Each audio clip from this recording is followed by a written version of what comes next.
hours. Please. Kiss me. Greetings and salutations! This is Cage's Kiss, the ultimate Cage cast, where we discuss each of the National Treasure's cinematic masterpieces in his life. We also try to glean whatever kernels of wisdom that we can from his character this week, but I want you to know, Senator, that this week you can really count on my discretion, because I'm Adrian, also known as Detective Wells.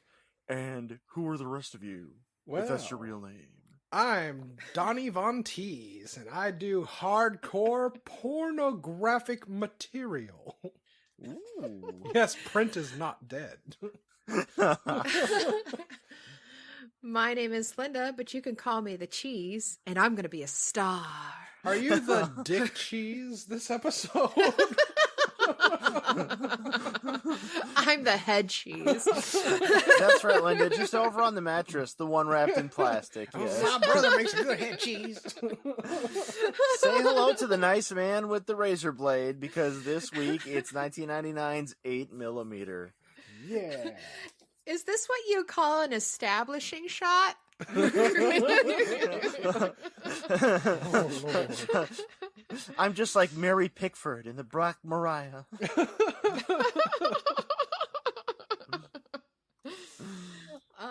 So yeah. We have a controversial Cage movie this week. Yeah. Definitely. Some very heavy material. Yeah, and we did get some cageness in there toward the end. We did. We got a little bit of everything. This is kind of a weird one. Yeah. This is, believe it or not, a Joel Schumacher movie. Yeah. And this is a non-awful Joel Schumacher movie, oddly enough, which is exceedingly rare. And it's from a screenplay, somewhat adapted from a screenplay by Andrew Kevin Walker, the writer of Seven. And so this little piece of heaven right here came out on February 26th, 1999. It debuted at #1 at the box office. It cost $40 million. It earned $96 million, and it beat out the Mel Gibson revenge epic Payback.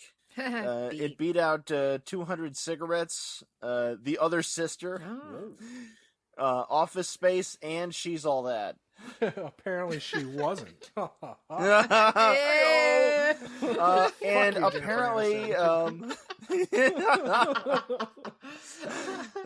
apparently, despite all of that, though, Sony Pictures resents this movie. What? Yeah, they're like, stupid movie making this money. I hate it. It's stupid. It's a doo-doo movie. Smelly doo-doo movie. We're not meant to make decent pictures with a story. No, but they really don't though. Like they're really like militantly against. I mean, like it's under the Columbia logo, but the Columbia was owned by Sony at the time. I don't know if they still are. And actually, I would like to retract the "fuck you, Jennifer Aniston." Not because I really thought she was in She's All That. I just wanted to say it because fuck her. But actually, no, Rachel Lee Cook. Fuck you. Well, yeah, I know her too, but fuck Jennifer Aniston. Yeah, change your fucking hair. Go on. Oh, we'll wait. You too, Jessica Alba. Yeah, Fuck it, Jessica while we're burning Alba bridges. could change the hair, but there'd still be the face and the voice. Yeah. I saw the eye, and and oddly enough, she had a voiceover narration. I went deaf. Yeah. Hey, so I've got Andrew Kevin Walker's like contact information. You guys want to like call him up and just like see what he's up to? You know, I would like Andrew Kevin Walker to sort of call in and tell us about this, because he wouldn't visit the set on this one. He was really... Because Sony Pictures are all like, hey, could you tone this shit down? And Andrew Kevin Walker's like, no. And Joel Schumacher's going to back me up on this. And Joel Schumacher's like, yeah, we should tone this down. I'm going to get Nicholas Kazan, and we're just going to, like, fix this screenplay a little bit. And Andrew Kevin Walker's like, fuck you all, and the horse that looks like you. I was like, I'm more concerned with making Joaquin Phoenix look gay, but saying he's straight. And by the way, I'm Joe Schumacher. I slept with 20,000 men, which is normal. It's perfectly normal. He's He's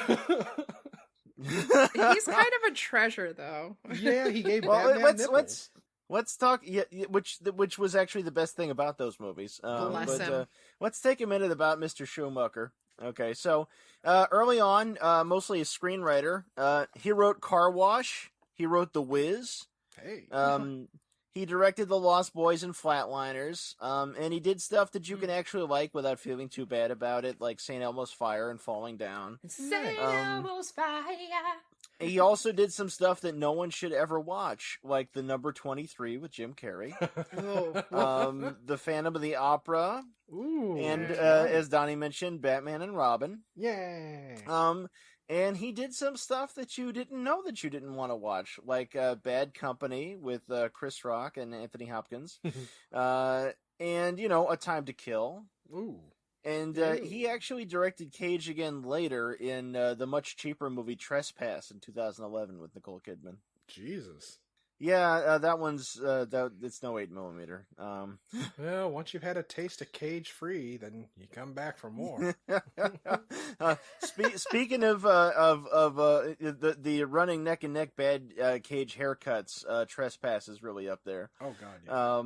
But and a word on Andrew Kevin Walker, we mentioned like Seven, obviously, big deal. He wrote Hideaway. He did a lot of work as a script doctor, actually. David Fincher's other movies, The Game and Fight Club, Andrew Kevin Walker helped fix those. And apparently he's a big fan of Super Jail and Metalocalypse, so he's really cool in my book all the way around. I didn't know that. Yeah. That's awesome. No, he actually wrote an animated movie. I think it's called Nerdland. He did it with the same people who do some of the Adult Swim cartoons. But Andrew Kevin Walker's original script actually it drew some inspiration from Paul Schrader's Hardcore from 1978 and a book called Cutting Room by Louise Welsh. Never read Cutting Room, but Hardcore I've seen, and it's awesome. Paul Schrader wrote Taxi Driver in 76, and then 78 got to direct Hardcore. And in that one, George C. Scott is this sort of puritanical patriarch whose daughter goes away to the big city and vanishes, and then somebody shows him the porno flick that she's in. And so he has to go out to L.A. and at one point pose as a pornographer to try to track down information on her. I'm a pornographer. I'm looking for my daughter. Where is she? This movie's awesome. There's the part where he confronts the main villain, the king of pornography, basically, and there's this place where there's all these fantasy rooms, except they're just cheap ass partitions. So he's fighting the guy, and they keep smashing him through the walls. It's fucking awesome. Welcome to my fantasy. It's also the only good thing that Paul Schrader ever directed. So, well, okay, not the only thing. I mean, no, Paul Schrader, by the way, who directed 2 Nicolas Cage movies in this century. Well, one thing I found with the script for 8mm, Andrew Kevin Walker's script, was that in the movie, Marianne, the victim, she can't stand her stepfather, and she hides her diary so he won't find it.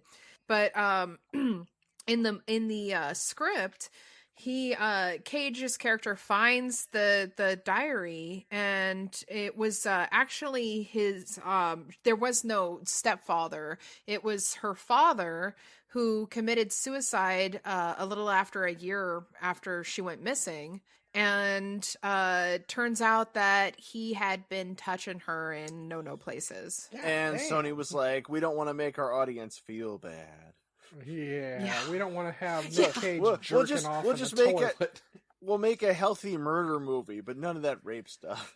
Yeah, we'll make a healthy murder movie that completely says fuck the rest of the soundtrack. We're gonna put actiony music toward the end of the movie. Well, and in the script, because now it's time to punish them. Yeah. Well, in the script, she also gets raped by a machine before she gets murderized. But of course, you don't see it. In this one, we don't know whether she did or whether she didn't, because we get those little sanitized clips of it, because they cut the shit out of this thing to avoid an NC-17. Oh, yeah. Yeah. Which is understandable. I mean, you and- want people to see it. I think we Well, also Make money. we also need to clarify for the audience, when we talk about the machine, we're talking about a man with a gimp mask. We're not talking about Bert Kreischer.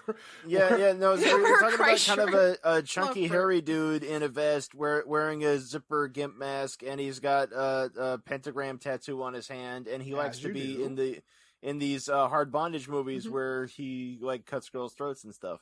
Yeah. And spoiler, he's played by Chris Bauer, aka Andy Belfleur from True Blood. Dun, dun, And you can't get your And- head around it, can you? He was also in The Wire.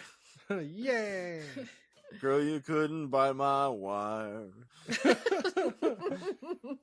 We mentioned the Joaquin Phoenix. Yes. Born in Oh, God. 1974. Did a lot of TV as a child, and his first theatrically released movie was Space Camp with Kate Capshaw in 1986. And he starred in The Master and Walk the Line and To Die For. And he was also in really forgettable shit like We Signs? Own the Night. Like Signs and We Own the Night and The Village, also by Shea Malema Ding Oh, Dong. God, Yeah. But Joaquin Phoenix is better known for his illustrious rap career. Indeed. Complification. Just like Macho Man. But That's hard. but plus this movie, rewatching this movie, it reminded me how fucking hot he was back in the day. Joaquin? He was hot as fuck. Yeah, we got 25-year-old Joaquin here. He's looking shiny. He was a really fun character in this movie, and my interest Yeah, he's Mass died when he California. died. He's the snarky adult bookstore employee. He's like, "Sir, can I interest you in a battery operated vagina?" Yeah, like, do you I don't want remember you to me? get into one of those everyday situations where you need a battery operated vagina and don't have Yeah. one. That was fantastic. And I he's think, reading like, Truman Capote inside the cover of a porno book. he was the only like comedy part in this entire movie. And Yeah. he was also there to provide the line for the movie trailer. Remember, it's like Yeah. you dance with the devil don't change. The devil Right. changes you. Yeah.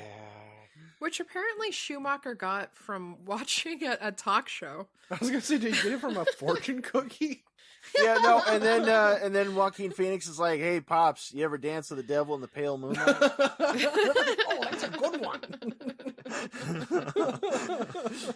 So we need to tell our audience who for some reason have yet not watched 8mm what 8mm is about. Pornography. It's porno, yes. Besides being about 2 hours, Mm-hmm. so Cage plays a white collar private detective named Thomas Wells, who like does work for senators and stuff, and he's hella discreet.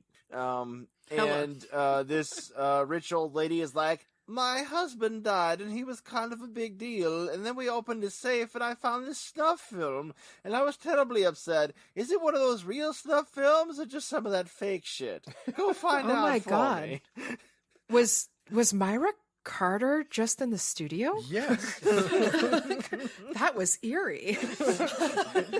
Did I get off to fake spooge porn, or is it real? I need to know. It was that weak shit. I'll just never forgive myself. Ayo. And so Cage starts doing a missing person pursuit on the lady he sees get killed in the porno movie. Mm-hmm. And meets her sad sack alcoholic mom. She's like, "I had me a boyfriend. Now I don't have no boyfriend. Don't got no daughter. Got this bottle. Join me for dinner." And Cage's like, "Yeah, maybe next time." It's like, Can yeah, I have your you penis?" gonna take a drink or what? I'm like, "You're leaving." Fucking dick. I like to say right now that I really like about this movie the fact that it's really like not only is there no romantic element in it, it's like there's not even like an Yes. attractive female element in existence. Even Like his- everybody Yeah. is either sanitized housewife, old as shit, used up, or dead. Even his wife was age appropriate in this. She just looked like a normal, everyday wife. It was great. Yeah, no, we got Cage in his mid 30s now, so he's actually like playing guys who like are married and have kids and like don't have like the hot like It's not like those Jerry Bruckheimer movies where he's like dating a piece of ass that hasn't married it yet. Yeah. And he was having like passionless missionary sex with his wife near the beginning of the movie. The baby cries, and this movie this movie does have entries for clothes off, but oddly enough, they're not for we don't. There's no Cage Rager and there's no Joaquin Phoenix, but we do see dick. Yes, we do. Oh yeah. At one point, yeah. Well, we'll get to that in my segment. Okay. Didn't mean to encroach on your territory there, woman. So, yeah, this movie, did it get you hard? Peter did it make you Stormare! come? Come on, what happened? yeah, did you jerk him off? Huh? Yeah? Did you get off? Huh? Try to understand! Tell me what happened. Tell me, did you rent this movie? Did you go into a place and buy this movie? What happened? Did you go behind that beaded curtain? Jesus Christ. So I should say Private that this dicks. movie had a lot of amazing acting. I feel like it was just like a masterclass in acting. Because it's got Peter Stormare as Dino Velvet. Dino Velvet. I love No, Peter Stormare. not like this. I was hoping for something more cinematic. You trust me to take your money, but not to take your picture. You may remember It's two different Peter types of Stormare taking your Johnson in The Big Lebowski and putting you in the wood chipper He's a in Fargo. nihilist. And in Constantine, he was freaking Satan. Yes, he was. yes. Oh, he was the best Satan too. I was delighted by that whole segment of that movie. By the way, And he's from Sweden, but he plays like so many different like nationalities so damn well. yeah, he's pretty talented like that. He's like the Yeah. modern day Anthony Quinn. I just... He was actually part of Ingmar Bergman's ensemble. Holy shit! Wow. Yeah. You don't get much more from Sweden than as that. Yeah, damn. I'm sorry, Donnie. What were you I saying? was just gonna say that for me, the movie was good until toward the end when they started killing each other. That's when it became fucking hilarious, because that's when Oh, I thought you were going to say that's when you got hard. I was throughout the whole thing. Feel how hard I am.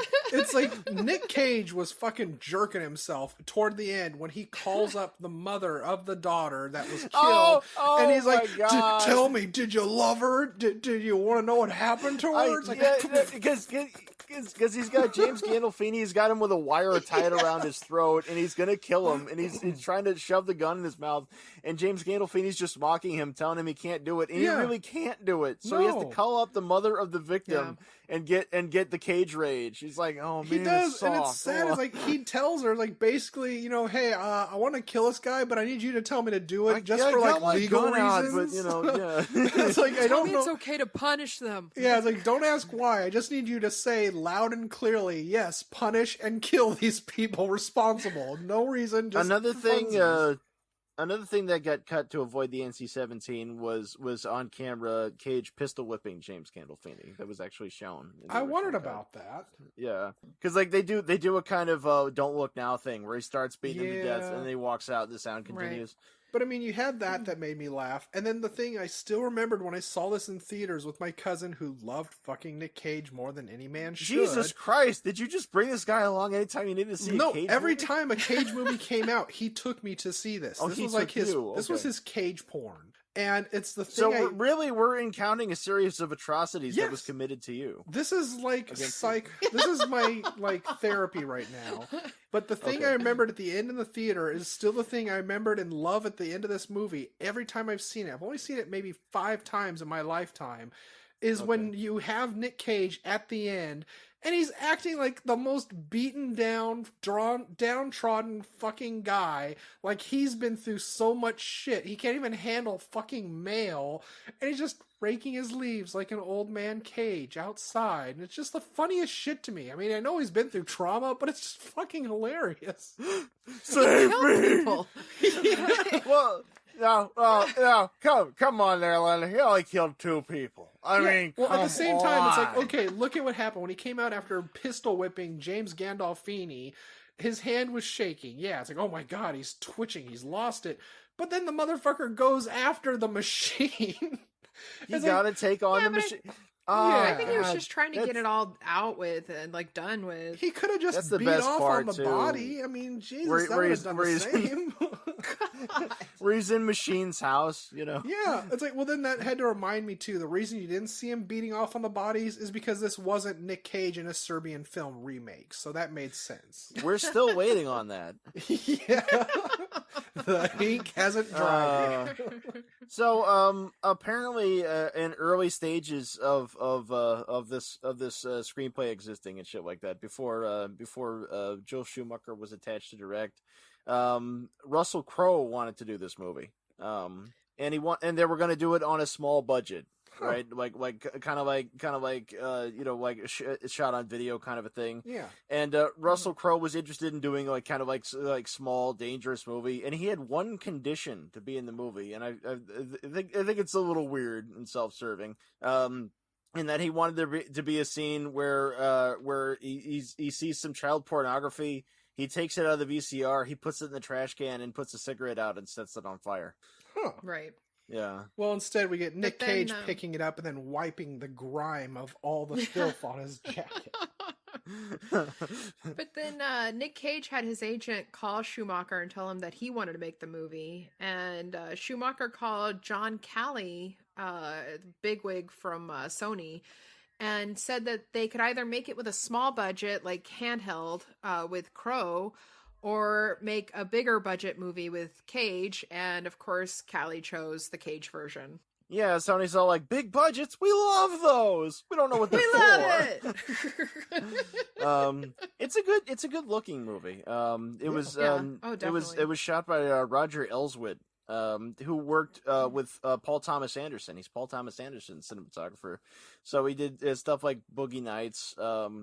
And he also did Tomorrow Never Dies. He did Bad Influence. And he did do There's Always Another Shoe. He did do some unfortunate stuff, like he shot Geely and Syriana. Ooh. Woof. Yeah, you know, the guy needs to work. You know, they can't all be winners. Man's gotta eat. Yeah. Wasn't that line in this movie somewhere? This Well, is and, oh, sorry. Sorry, going. go ahead. Oh, I was just gonna say this movie is a really weird rarity compared to most of what we do on here. It's kind of a Yes. reversal because this one is a hit, and most critics were very much down on it because they're pussies. But oddly enough, one of the few critics who agreed with me on this movie was fucking Roger Ebert. Oh. Yeah, he was That one of the. doesn't happen. I know that just doesn't happen, right? It's like it was actually one of this film's defenders, and I'm like, are you sure you feeling okay, Roger Ebert? Did you have your crunchy hamburger? Yeah, right? You know, yeah, maybe it came on and he was having crispy hamburger, and this went on. And he's like, I remember Russ Meyer. He was a good friend. Well, also, unlike most of the movies that we cover, Cage approached Schumacher and said that he wanted to do the role with everything internalized and not to do his usual cagey shtick. And he asked Schumacher for his help with it, and he did just that until just that moment where he's saying, like, I'm just trying to understand why. Right. Yeah. Did he just I will like, never get grab tired him? of hurting you, Eddie. Did Schumacher grab Cage, smack him, and tell him, snap out of it?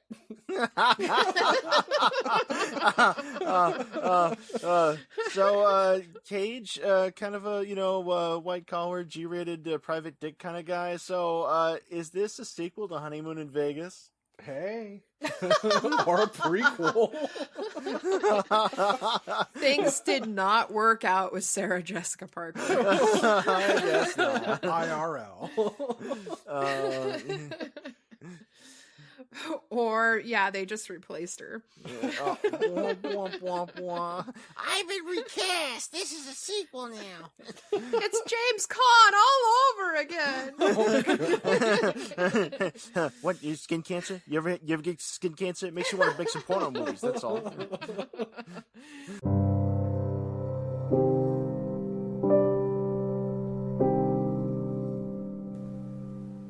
It is the one thing that unites all living things and divides them at the same time.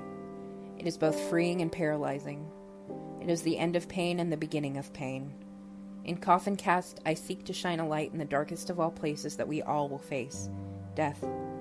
A mix of true crime, strange and bizarre death stories with a hint of education, and sometimes humor mixed in.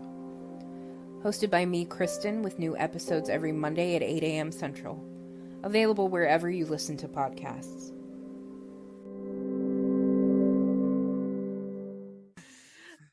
When he was talking about Cage, Schumacher actually said that Cage is the greatest American character actor. And yeah, you can't really argue with that. That's nicer than what Sean Penn said, you know. Yeah, I was gonna say, I think Jean-Claude Van Damme called, and he wants to say that was him. Thank you.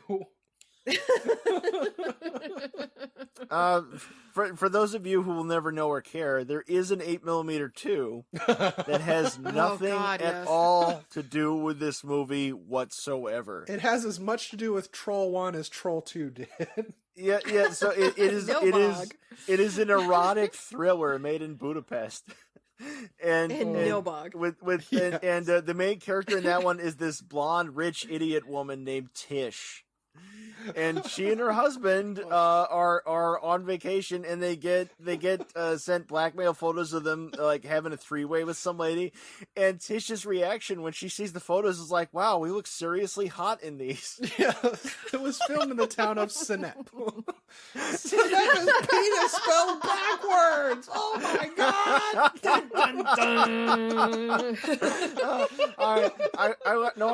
I watched that with my friend Molly, and when we got to the end of it, I'm like, why didn't somebody just stab her in the throat? Good God, she's awful. Throw her in front of a train. It means hospitality.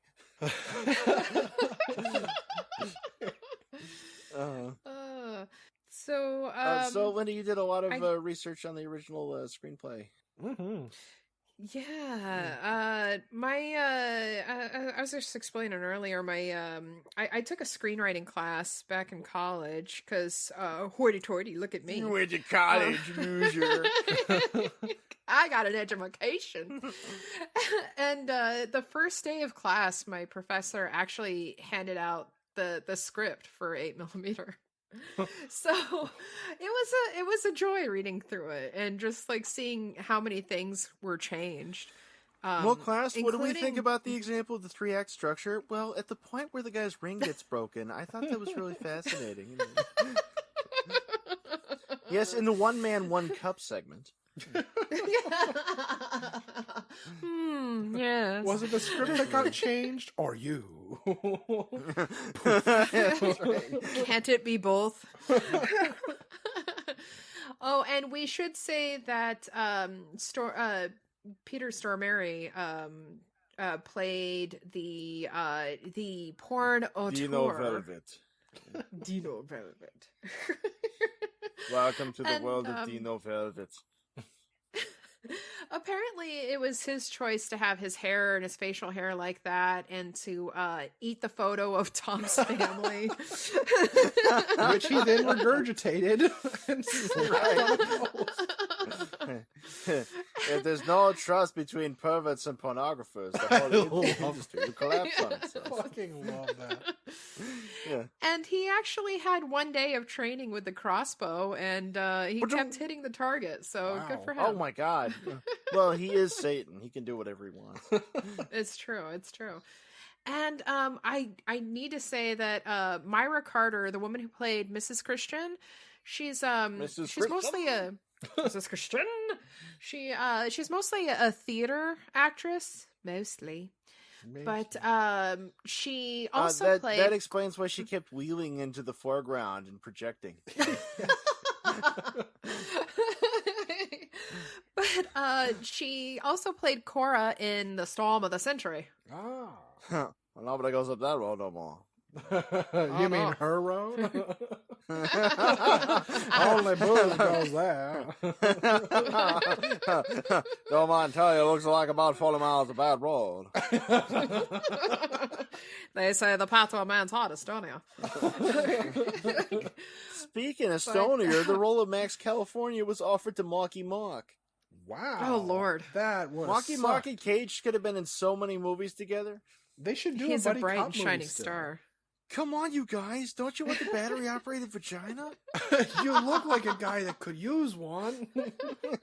Doesn't anybody care about the vaginas? Do you remember me? Oh, yeah, you came back for the vagina. That's great.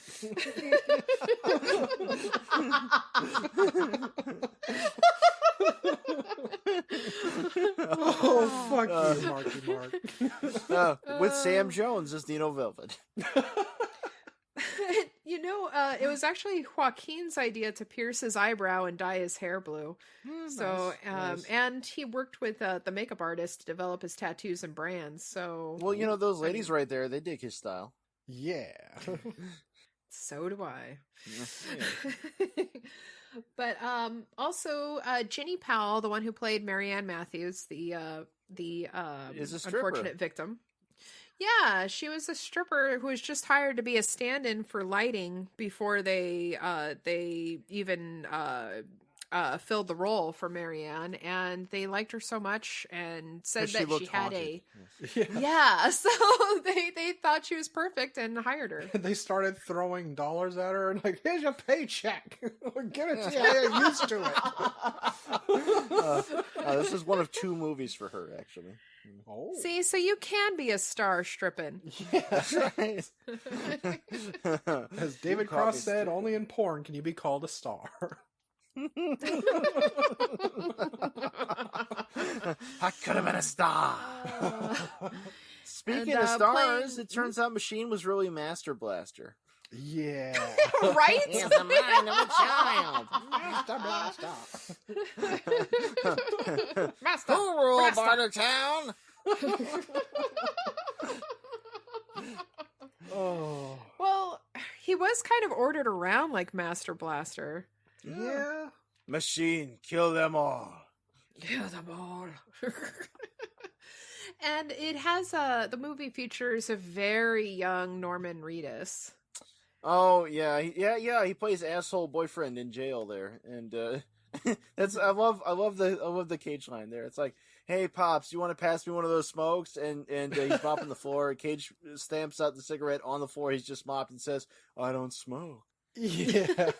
Oh, you sick bird. And playing that character's dad is Don Creech, who was the keeper of the all the Muppets and Jim Henson Creations. Wow. Oh shit. For a long time. Norman Reedus is a Muppet. It makes sense. Yeah. He's a sweet Muppet. I saw him in that really dumb German movie where he's going to kill his son at the end and then just doesn't. Antibodies. I spoiled the ending of a movie you're never going to watch. You're welcome. Yeah, just watch Boondock Saints anyway. Oh god. What? Not Boondock Saints 2? The further vision of Troy Duffy? Oy.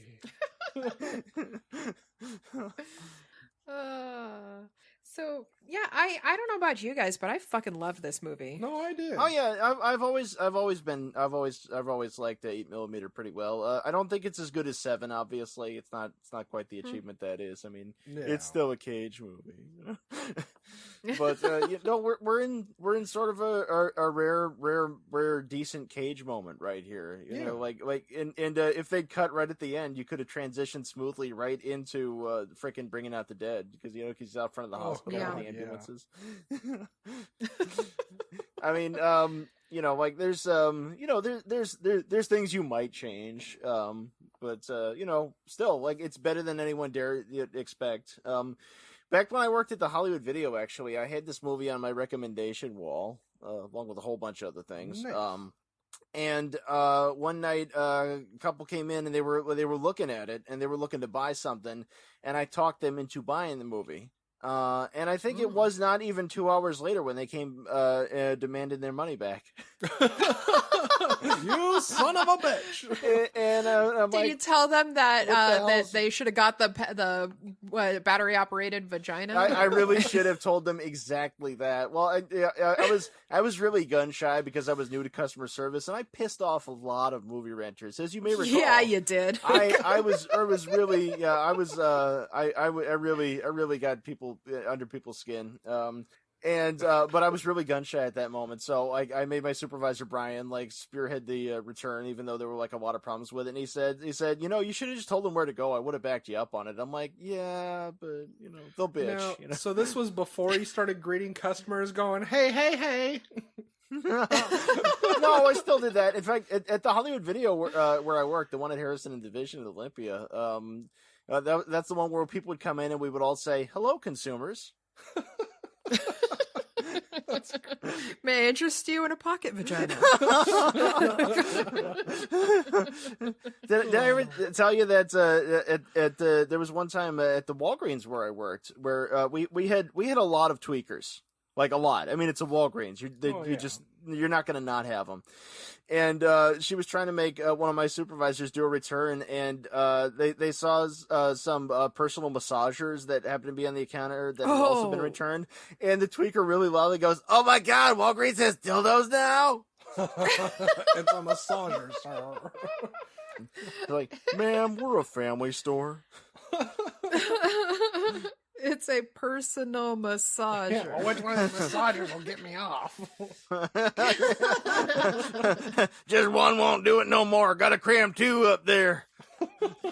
You know what phrase I love is adult novelty. I mean, has anybody ever picked up a fleshlight and gone, "Oh, how novel"? Well, in my day, we referred to it as a marital aid. Oh. They enhance Well, the and it makes me sanctity think of marriage. it makes me think of the ice cream and popsicle section in the store, how they're called novelties. Oh, yeah. It's all about them fucking novelties. Yeah. Give me some good Adults humor shit only. right now. Choco Taco, bitches. Damn right. Oh, hell yeah. Bonbons. I've actually got Choco Tacos in my freezer right now. Damn right you That's do. the shit, man. I have a coworker who would do anything for a Klondike bar. And I mean anything. Anything. It wasn't meatloaf, and they're like, "I just won't do that."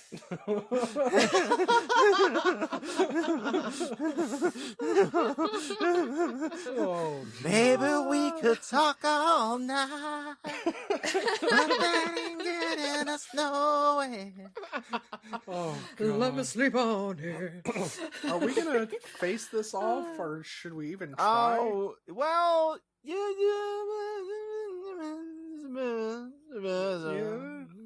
Who do you have, Donnie? Well, that's interesting.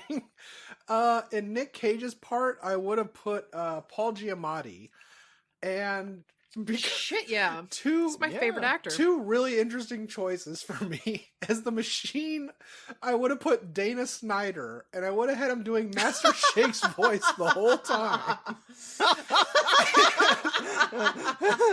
And as Then stop taking credit for it. as our porno director, just because I love him and he's sadly gone, Sid Haig would have been amazing as that. It wouldn't have been as classy, R.I.P. but always he with still us. would have been fun. Tutti fucking fruity. Remember you. We're not doing an in memoriam yet. We'll wait till episode 50. Meet You know, you at the we crossroads. are- crossroads. We're nearly at the hump though for the Yeah. for the Cage rear here. Yeah, You know, we're just true, finishing up the true. foreplay. We're getting into the down and dirty. We're Holy using the shit. whole Almost in the pinky. 2000s. Yeah, well, in the The 2000s, you're gonna see the fucking dirty. You know, Yeah. how to get porn. That's when we start our Kickstarter for getting us more cocaine. Yeah. Oh, Daddy needs his flour.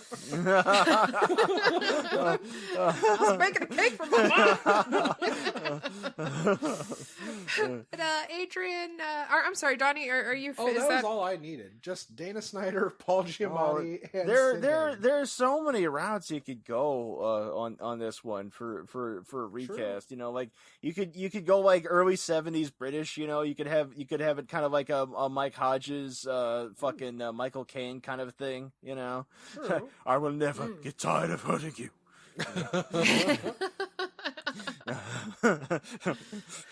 She was only 16 years old.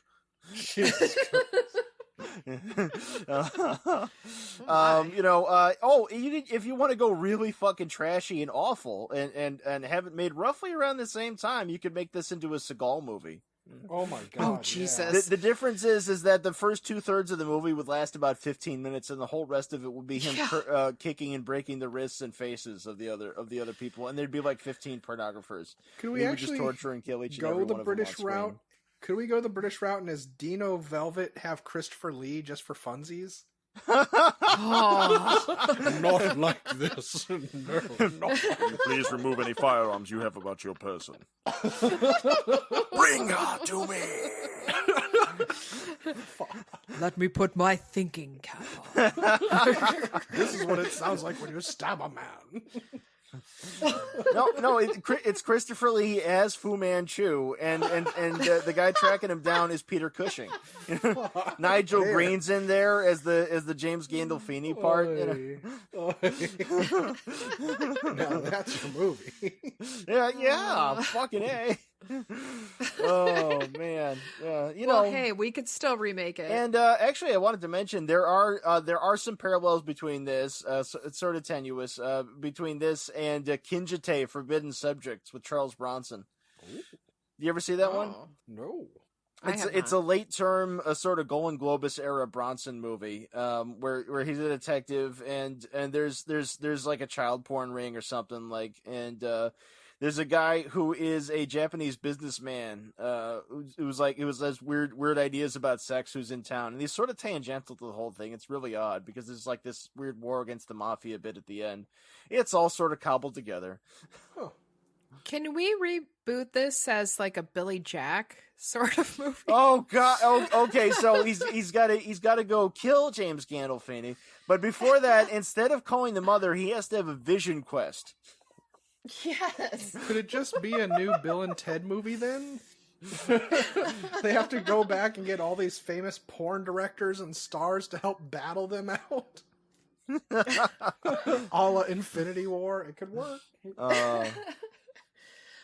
Well, for me, honest to God, this, I don't think this has happened for me before, but I wouldn't change a fucking person in this entire movie. I thought they were all fucking amazing. It was just you don't want to recast the snuff film with Catherine Keener in it. Well, if I absolutely had to recast, I would put Ewan McGregor as Tom. Ewan McGregor. Ewan. As Max California, I would have Johnny Depp because during that time we can't have them both in the same movie. We'll die of hotness. Yeah, yeah. And back then, in '98, and then just have the full-on porn movie with Brad Pitt in it. Okay. All ripped. Okay, but yeah, see, that's what I was thinking. I caught myself and said, no, in '98 this would get way too fucking hot. So I balanced it out. As you put Louis Machine. Anderson in it. As Machine, I have Danny DeVito. All right. You sure I can't cut your throat, church lady? Yeah, see? It's perfect. The guy in the hat killed the other guy in the hat. That is pretty damn perfect, but also imagine if this had been like an Angela Lansbury starring movie and it was a Murder, She Wrote special film. Dun, dun, dun, dun, dun, dun, dun, dun, dun, dun. Oh my, this snuff film. Oh. As you can I was see, just this was visiting printed my on nephew Superlux. Grady here in Los Angeles, and we all sat down for a nice porno film when we discovered it was snuff. I need to pay $75 for my stack of pornography. Thank you. I will take that battery-operated vagina. Tom Bosley, tries to sell her a dildo. Columbo presents 8mm. Yeah, you get William Conrad in there too. Yeah. Oh, Jesus. Oh, one more thing. Roderick Crawford. Got this pocket vagina. Yeah, the missus, she wants me to get this pocket vagina because I'm never home, you see. I can use it. This just makes me think of all those episodes of Dragnet where Friday's in the high school trying to get the student who's selling the quote unquote funny books, and it's like it's filth and you know it. It's like it's probably like one shot where you could sort of see a nipple. It's the 50s. Y'all don't know what porn is. Dirty Tijuana Bibles and smut. That's all. See, and that's a perfect transition into my segment. Clothes off. Oh. I want his clothes off. We do. We get 6 pairs of breasts, tits, Breastises? boobs, knuckles, 1 dong, 1 vag, 3 asses, 2 of them being men's asses, 1 of them being women's. And of course, this isn't counting all the like porn covers and magazines Well, yeah, or whatever. that's just in the background. You half-assed it. I would just go. Ah! Hey, Lots of folks hanging out in fetish wear too. That's always nice, Yeah. True. Homage to the You get Wachowski a- brothers. You get a shirtless Cage twice, and 1 scene with Cage in his tidy whities. Yeah. Before Mandy. Before Mandy. Oh God, that beautiful scene. Oh. So, were you guys able to find any cagey wisdom from all of this? There's Your wife's always gonna know a- you smoke that cigarette. Just stop pretending. Yeah, there's always going to be a victim, and don't be the victim. Don't be the victim. Yeah. And we all forgot. What's the number third 3. rule? The first step in avoiding a trap is knowing there's a trap.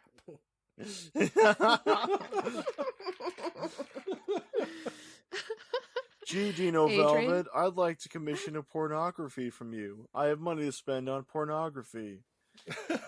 Please speak into my lapel and consent to paying for this pornography. Pornography. Say, I'm interested in the illegal pornography. Based on what we're actually able to see in the movie, I mean, like, by the standards of what the MPAA will let you see in an R-rated movie of pornography, apparently Kenneth Anger movies are all just pornography. Pretty much. I mean, you're not wrong. It's like seeing the amount of pornography they had in this reminded me of the 4K edition they put out recently. I think it was 4K or 2K of Maximum Overdrive. And when Estevez, I think it is, I think it's Estevez is in that movie. When he's having his love scene in the truck, there is some hardcore spread leg pornography in the background of that truck. That was not very visible before when Stephen King was on cocaine and didn't remember making that movie at all, but it's very visible now. The more you know. Porn auteurs. We're looking at you, Stephen King. Maybe somebody should have given Dean Koontz cocaine, huh? Yeah. Aww. I Servants like of you, Twilight. Dean Koontz. My wisdom comes in the form of a song. Runaway train never coming back. No, I won't do that. I'd like to sing one of the songs from the movie, actually.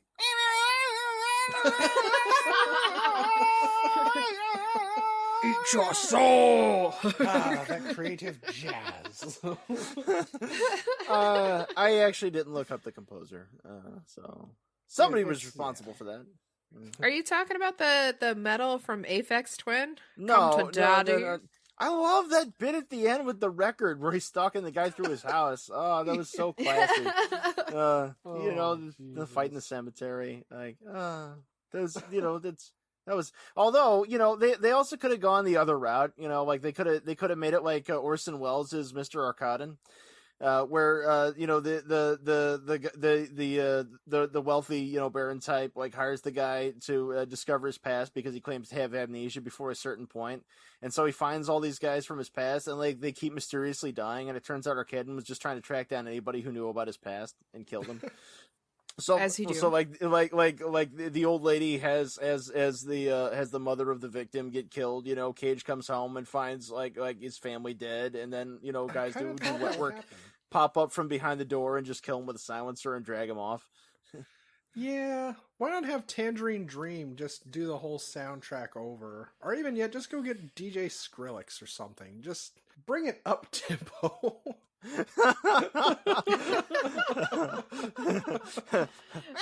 Well, what's Soft Cell doing these days? Jeez. Yeah, they could have gone the Stanley Kubrick route, have some Wendy Carlos renditions of Beethoven, There you go.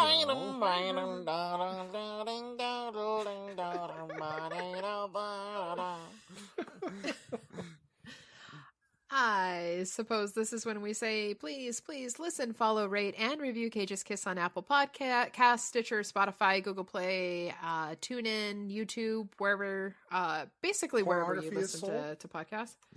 And RedTube. We are porn auteurs. We'll send the transcripts of the podcast in discreet brown wrappers, and they'll be in those big puffy boxes, With a stamp that says "not porn." So totally not. Not porn. Parentheses. Wink, wink.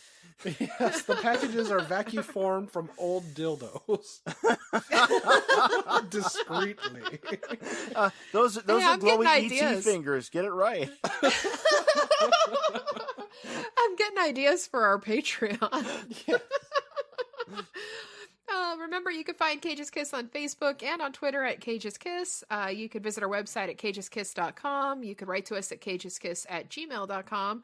And I would like to give a shout out to Go Girlo, Too Scary Didn't Watch podcast, and Brian Wayne for giving us such awesome reviews. Thank you so much. Thank you, Brian It's Wayne. really helpful and awesome. I'd also like to give a shout out to our podcasting friends at After Midnight, Cinemondo, and Cheers to Comics, as well as that Too Scary Didn't Watch podcast. They're freaking amazing. So, it's scurry. Donnie, do you? It's very scurry. Well, Donnie, I'm gonna be doing. You got any butt plugs? I'm going to be speaking at the community college about gerbils, whether you put them into you or out of you. And I'm also the boy who blew on Twitter. That's not how you use a gerbil. That Richard Gere might be listening, and his lawyers might too, Donnie. So if you better give credit where it's due for this material. Speaker. I get to intro this bitch. But just wait until I show you how to grow bamboo in a place that might surprise you. Your front yard. So that's about all I got going on. Oh, dear God. You don't judge me.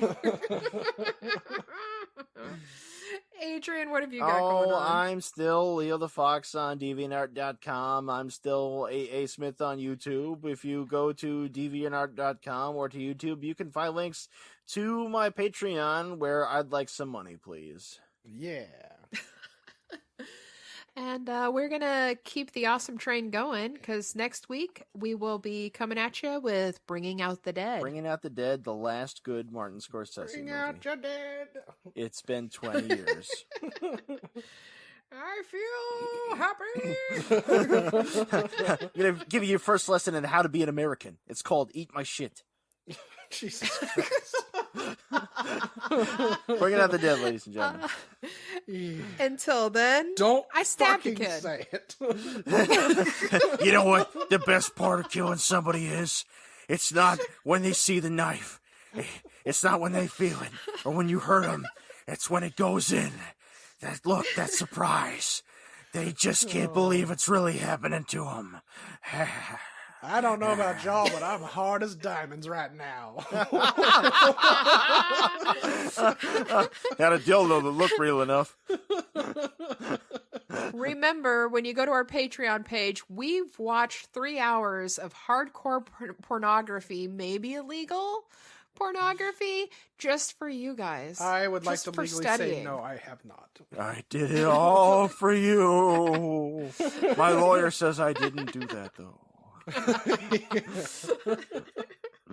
Your lawyer's the one who paid for it. He did. That's because my lawyer is Anthony Heald from Silence of the Lambs with a mustache. Jesus Christ.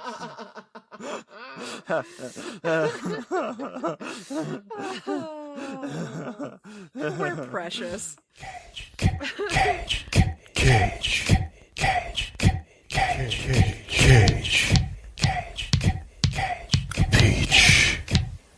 I could eat a peach for hours. Please.